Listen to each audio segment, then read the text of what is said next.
Daily Bible Read number 42. So here we are going to see the first recorded words of Jesus in the Gospel of John. So we're in chapter 1, verse 35. On the next day, John again was standing with two of his disciples, John the Baptist.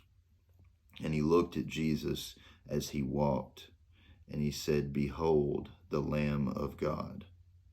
And the two disciples heard him speak and followed Jesus.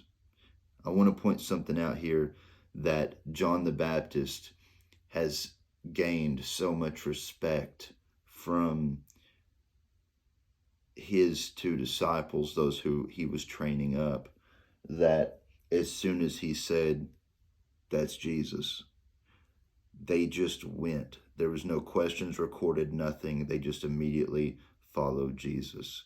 And so this, to me, in a way shows that we are supposed to live a life that produces and that induces respect from those around us, and that when we say that we believe in Jesus, that they say, "Well, I want that thing that you got that I don't see anyone else around has."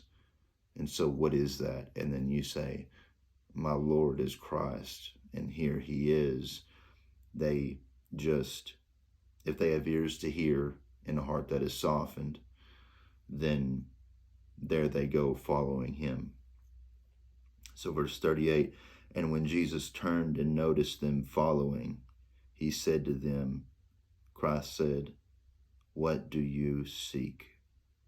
And they said to him, "Rabbi," which translates to teacher, "Where are you staying?" And he said to them, "Come and you will see." So they came and saw where he was staying, and they stayed with him that day. It was about the 10th hour. One of the two who heard John speak and followed him was Andrew, Simon Peter's brother. He first found his own brother Simon and said to him, "We have found the Messiah," which translated means Christ. I will say that Andrew knew his brother Simon, and Andrew immediately thought of Simon and knew, I bet you with everything in him, knew that him knowing Simon, whenever he brought him to Christ, Peter was going to take charge.